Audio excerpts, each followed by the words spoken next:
football coach at the University of Oklahoma, Lincoln Riley. Thank you, Chris. Good to be back in our facility. Good to be back on the practice field last couple of days. Excited about, chance to play our final home game here against a much improved Baylor team that's really coming around. It's had some nice wins this year. Obviously, the huge win the other day against Kansas State on the last second play. That was a really well played game against a good football team there at home. So, excited for the opportunity to play. Again, it's just been after 5 days out. It's been great just being back in our facility and being back to work and kind of resuming our climb and our quest to be the team that we think we can be. So, guys' attitudes have been great. They were, I think, just as excited to get back as we were and get back to work. And hopefully we can put it together, have a great week, and be ready to play Baylor Saturday night. With that, we'll go to questions. Okay, thanks, Coach. Let's start with Ryan Aber from the Oklahoman, and then we'll go to Eric Bailey. Yeah, Lincoln, I was wondering if any assistants have been caught up in either the positive test or contact tracing, and if so, what the planning has been like for that as you get ready to play on Saturday. I would say it's affected all parts of our program, staff, support staff. We have one branch of our support staff that's been pretty much wiped out. We had to bring in some outside help and players, obviously. So it's hit us all a little bit. So we're, whether it's equipment manager, whether it's a trainer, whether it's a coach. I mean, you got to have plans. You got to have backup plans in case those things happen. We've had those. The thing for this is it's continually ongoing. Kind of get new information. You're kind of put in a new situation every single day. So I think we've got plans for all those. We've had to put some of them in place this week, and I'm obviously not going to get too much into the details, but I do think we'll be, if we can have a good week here as far as the tests, I think we'll be in position to play on Saturday. But we'll see, obviously, how that unfolds. Just a quick follow on that. If you do have assistants that are out on Saturday, are you able to use whether it's GAs or some of those other guys that you've got around to fill in those on-field spots? Yeah, we are. We've got some good opportunities there, some good options.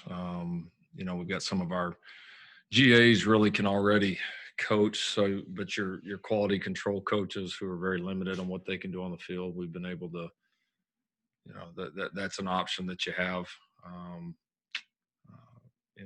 which is great. And then actually we brought Coach Stoops out of retirement today, so he was on the field and coached with us today. So it's great to have him out there. Appreciate it, Lincoln. Mm-hmm. Let's go to Eric Bailey, Tulsa World, and then Joe Bettner. Let me follow up on that. Just Coach Stoops, how did that become about, and what was it like seeing him back on the field today? That was great. Yeah, it's nice. I mean, it's been kind of in our hip pocket this whole time. If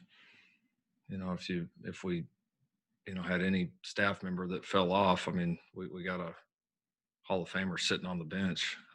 So that's a pretty good bench when you can call that guy up, and more than that, just how much he cares about this program, and I don't think there's anything that he wouldn't do. So it was great to have him out there today. It was awesome. Our kids were excited to see him. All of us were excited to see him. So I think he had some fun as well. My original question was kind of piggybacking off what Ryan said. Coaches test positive, including most recently Nick Saban. Do you have any anxiety whenever you take a COVID test? You could be doing all the right things, and one positive result could immediately change the dynamic of your program. Yeah, I do. I do more as of late. I mean, we went, from our staff. I mean, we went from, and I'm talking about our whole staff, not just coaching staff, but we went from, I think we had one staff member that was positive in August, and then up until 7, 8, 9 days ago, we hadn't had not one the entire time. and we got that's quite a few people. So, I don't know if I had as much anxiety as we were having all that success, but now seeing, all these coaches across the country test positive, several I know and have talked to, and I think several of them are like I've tried to do. I mean, literally the only time I don't have a mask on is when I'm eating, which I'm by myself, and then when I go to sleep. And I mean, and I know a lot of these other guys have done the same thing and still, have still gotten the virus. So do I have anxiety when I take it? Yeah, absolutely. I know we have a good plan in place if I were to test positive, but I absolutely have anxiety. I think every single person in our program right now has anxiety when they take that test. Thank you, Lincoln. Mm-hmm. Okay, Joe Bettner, Norman Transcript, and then Jason Kersey. Hey, Lincoln, I wanted to ask you about Bob Stoops real quick, just with having him back, out there. But I'm curious, I know it's year 4, this is very much your program, but how much do you still maybe lean on him for advice? How often do you reach out for him when there's maybe a situation that you haven't come across as a head coach? Oh, we still talk often. I mean, there's very few weeks when we don't talk. Sometimes it's lighthearted and one of us checking in on each other. But I always want to lean on him for any observations he has or, experience going through different situations. He's certainly, one of the few people in my life that I know, regardless of what it is, that I can go to and get, just, really well thought out, honest, great advice. And so, no, we still talk often, and I mean, this program's still obviously very near and dear to him, and he's obviously still a part of it, and he's been great for me, because if not for him, there's some of these questions and things you go through in this deal. If not for him, I honestly don't know exactly who I would go to. I just don't really quite have anybody else like that I have that much trust in, that I know, has my best interest, but more importantly has the, this football program's best interest. And I've been very, very, I can't even, I probably don't even understand how fortunate I've been to have a guy like him in that position. Thanks, Lincoln. Mm-hmm. Jason Kersey, The Athletic, and then Bob Prisbillo. Yeah, Lincoln, we've heard a lot about minimum number of players at certain positions or whatever that you need to play a game. Is there a minimum number of assistant coaches that you have to have, or do you have contingencies for all, for all of those? And then secondly, just as fun, would Coach Switzer, would you ever get to a point when you might bring Coach Switzer back too? Well, I think they have to be if I'm correct, I think they have to be an institutional staff member, and so that's where we're able to use that with Bob.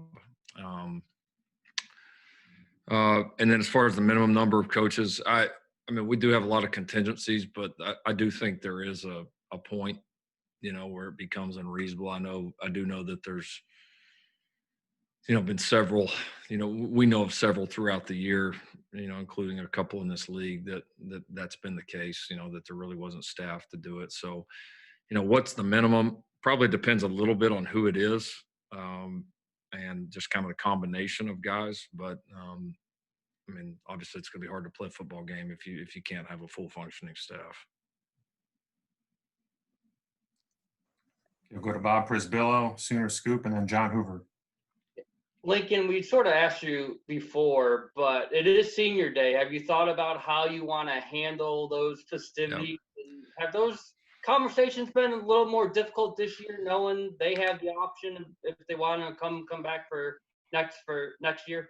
Yeah, no, good question. It's something we've honestly been thinking about for about the last 3 or 4 weeks. Started thinking about it maybe more than that, 2 bye weeks ago. We really started to take a dive in that and pull around and just kick around options. But, I've talking to them and talking to some of our kids, families, all that. We've decided we're going to cancel the senior day festivities. I think for a few reasons. I mean, obviously there's a million reasons this year. I mean, not being able to have families on the field, not all families being able to even travel and be there for it. Not being able to do it in front of a full stadium, which that's not the most important thing to me, but I think that is a factor. And I just think all that's going on right now, I just don't know that we could do it the way that we want to do it. So we'll still have our, here in the spring, hopefully at some point, if this thing is cleared up a little bit, we'll be able to have our kind of senior night with our guys and our staff that we did last year and for the first time and loved. And then we are definitely in plans to, whether it's a spring game, another home game at some point in the future, going to come back and honor these guys that and their families that played their last game. So we're definitely not sweeping it under the rug. We want it to happen, but we want it to happen where we can do it the right way. And so we've communicated that to, our guys that it could potentially affect and to their families as well.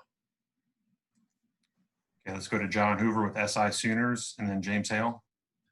Lincoln, you have not tested positive for COVID, correct? Is that what we're going with on this conversation? Yep, I'm here. Okay. I don't have this backdrop in my living room.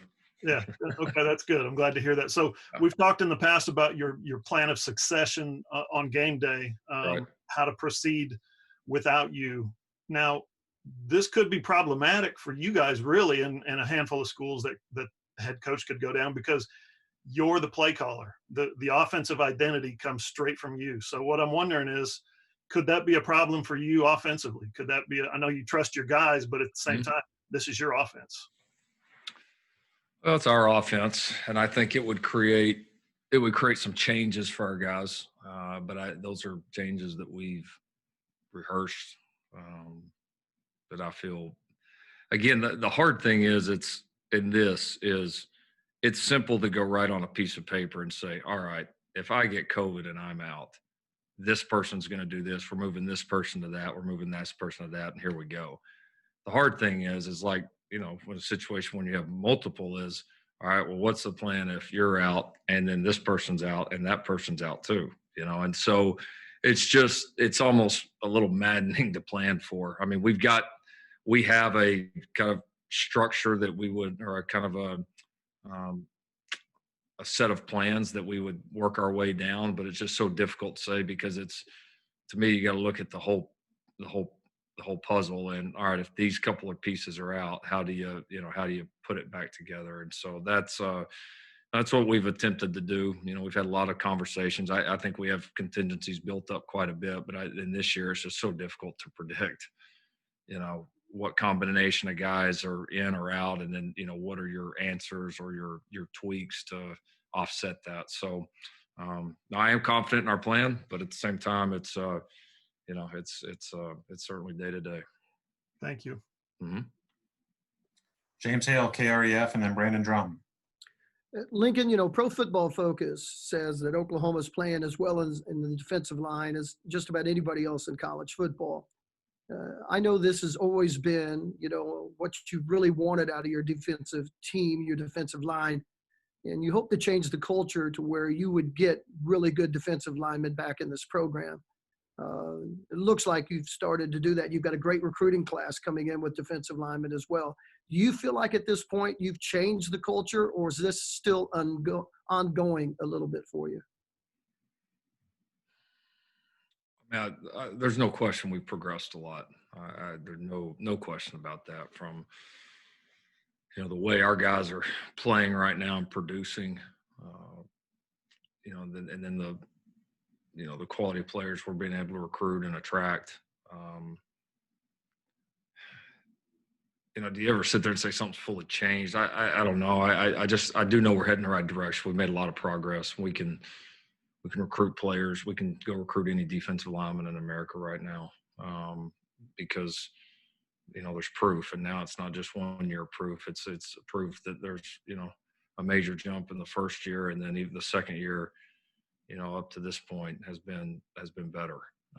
And the production, this has been, especially when you consider the number of games, probably the most productive defensive front in America this season. So, that's, I know we can play a lot better. I know that, our ceiling is still much higher, but is it exciting to see the track that we're on and the opportunity that we got to continue to get there? But it definitely is. Thanks.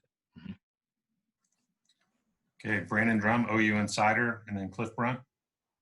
Hey, Lincoln, before the season started, you said you guys had a plethora of different options that and different scenarios and plans for everything that could possibly happen during this COVID. I'm wondering if this week, one of those plans, did you all have something specifically drawn out for what exactly happened this week? And I guess you brought up Bob Stoops, an institutional staff member. Will he be able to provide any help during the game? As far as contingency plans, I mean, I think some of them have come into play, both with players and staff, and again, staff, not just coaching staff. I mean, staff everywhere. I mean, it takes so many people to make this thing run. I mean, it's, try having a football practice without any equipment managers. I mean, there's just, it's a big operation, and people here work their tail off and do a lot. And so when you do miss some people, you feel it, and there are major adjustments that have to happen. So I think we've been able to adjust on and off the field. Can you ever anticipate exactly what's going to happen? Kind of like referenced earlier, I don't know that you can hit all of it, but I think some of the general prep that we've done has helped us have some direction when things have come up. As far as game day, we'll just have to see how the week plays out and what's just what's available as far as the current, I guess, quote unquote normal staff, but it's certainly a pretty darn good option to have. Okay, let's go to Cliff Brunt with AP and then Jenny Carlson. Yeah, Coach, do you by chance have any players that may have actually benefited from having the extra week, maybe have been dinged up or dealing with injuries, but actually benefited from having an extra week to recover? Oh, I think there's several. I think, we've had a few guys that have played just a whole bunch of snaps this year. And then on top of it, again, with the limited rosters of, there's more snaps in practice, more snaps in games. I mean, we've got some guys that have had a pretty good load on them. So, no, I mean, I think we're a pretty fresh football team. That's one of the positives of having 5 days where you're shut down is I do think we're pretty fast and fresh and moving around pretty good. So, I think, the players that we have available, I think the bodies are in a pretty good shape and feeling good. And I think it did quite a few of our guys some good. Okay, Jenny Carlson in particular, and then Garen Emig. Maybe made a pretty significant jump. What's that? Any particular players that might be a benefit to you? I thought LaRon Stokes was a guy that probably benefited from it some. I mean, I don't know that he's going to be ready to play yet. We feel like we've been close to getting him back. But that, he's a guy that, has made some progress that I think is getting closer. And so I think he was a guy certainly that probably benefited from having to move the game back. Okay, Jenny Carlson and then Garen Emig. Hey, Lincoln, just to clarify, you said you wear a mask all the time except for sleeping and eating. Is that include at home? Just about all the time. I do at times at home. We try to be outside a little bit more, especially when I'm around the girls. And then, that my family has done like a lot of our coaches' families has, been committed to wearing them, in their normal daily lives as well. So that's, there's certainly a lot more hours a day where I have it on than when I don't. Considering that and just all that's happening in your program and then around football, I mean, Denver playing without a quarterback, all that sort of thing. Is there any part of you that has thought as you've gone through this, what in the heck are we doing here? Like, I mean, we all know like our livelihoods are from all this too. I mean, we like the games, but is there any part of you that says maybe this isn't the best time to be doing this? Oh,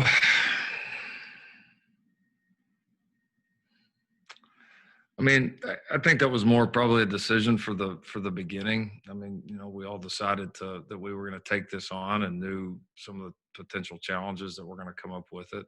I mean, I think it's, we knew this thing could potentially get more difficult as the year went on, and if cases continued to spike like they have been as of late. Yeah, it's a hard question, because I think we all feel it.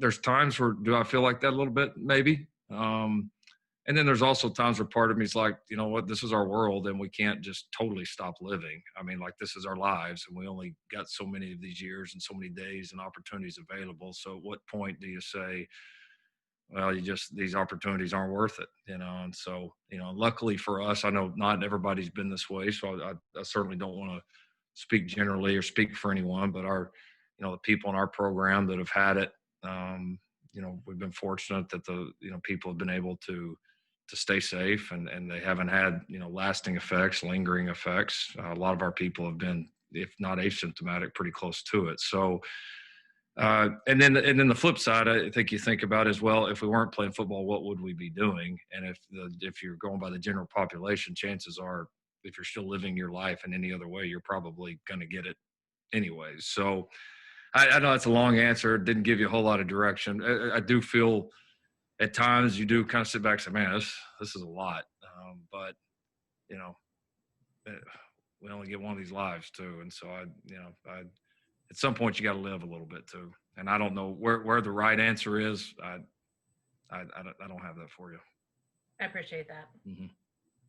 Go to Gary Nemig, Tulsa World, and then Dean Blevins. Lincoln, I know that you're have been grateful for the opportunities to play games. And that's been a constant as you've ridden through this. Given what you've gone through as a program the last week, and given that this is getting worse before it gets better for everybody with the chaos that's ensuing in a lot of places, will you be more grateful to step on the field on Saturday and just get a game in at this point as you go through this stuff? That's fair to say. That's fair to say. It's we start talking. We talked about it all year as a team. We really started talking about it before Kansas. Of just cases were spiking across the country, more games getting canceled, and this is before we had any type of spike or outbreak, whatever you want to call it. We talked a lot about as a team that who knows how many of these we got left. I mean, this may be the last one, and we don't even know it. And so, we've tried to prepare and play that way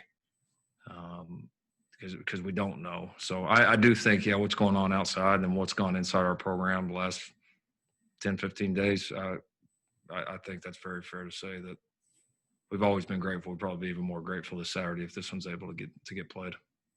Appreciate it. Mm-hmm. Dean Blevins, KWTV, and then Kerry Murdoch. Yeah, Lincoln, you mentioned we may not be able to play, and all around the country, it's more and more games are being missed. Ohio State, will they be able to play in their league championship? What about the playoff? What's the deal on the Big 12? Say if you don't play the next two games and there's still a Big 12 championship game, how does that work? Who gets to go? They spelled those tiebreakers out. I mean, they're they kind of are what they are, and I think everybody knows that maybe points where you have to adjust. But I thought the ADs in the league did a good job in the very beginning of defining all that, and it's obviously, it's not going to be the reason we make decisions. Joe and I committed to that long before the season started, that we were going to make the right decisions for the safety and health of the team and the program and think long term, and we weren't going to get caught up in the day to day. So we'll make the decisions to play or not totally based on that and that alone. With that being said, from a truly competitive standpoint, I think it's us being able to play at least one of the next 2 weeks and having a chance to win is the key. And if we're not, then it'll be detrimental to Big 12 title chances. But if that's the right thing to do, then we, as much as it would hit you in the gut, we wouldn't hesitate to do that. If, hopefully we're not in that and we can control it and be in a place to play in both, because we absolutely want to play in both. Let's go to Kerry Murdoch with Sooner Scoop and WWLS, and then Parker Thune. Hey, Lincoln, we talked a lot last year about, speed D and simplifying the defense and playing fast. I'm curious, getting to play so many young guys, going through what you're going through, how much does having a defense like Alex Grinch's, where he tries to make it simple, help out in times like these? It has, it definitely has. I think it's allowed a lot of guys to be able to contribute, certainly in a year like this. And even, we started saying this, I think year one, as we wanted, just even in normal years, for more players to contribute and to play more guys and not have guys that are taking, 70, 80 snaps a game. I mean, it's very difficult to win that way and keep guys healthy and play at max effort all the time. And so now I think that's been another benefit of it. And, it's obviously, paid dividends this year as we've had, so many different lineups and so many guys out and still been able to step up and play quality ball for the majority of the year. Thanks, Lincoln. Mm-hmm. Okay, we'll go to Parker Thune with SI Sooners.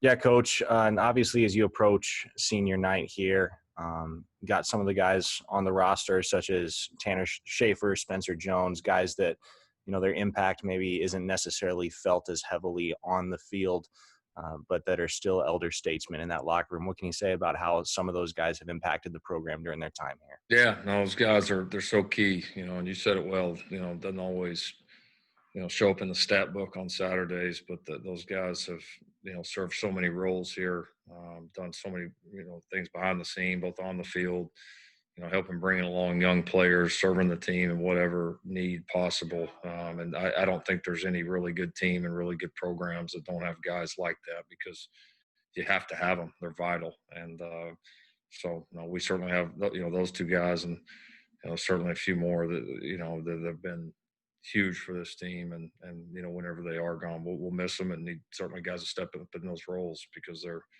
you want to be a championship team. Again, like I said, you have to have guys like that are that selfless and have the ability to do so many things to help you behind the scenes. Thanks.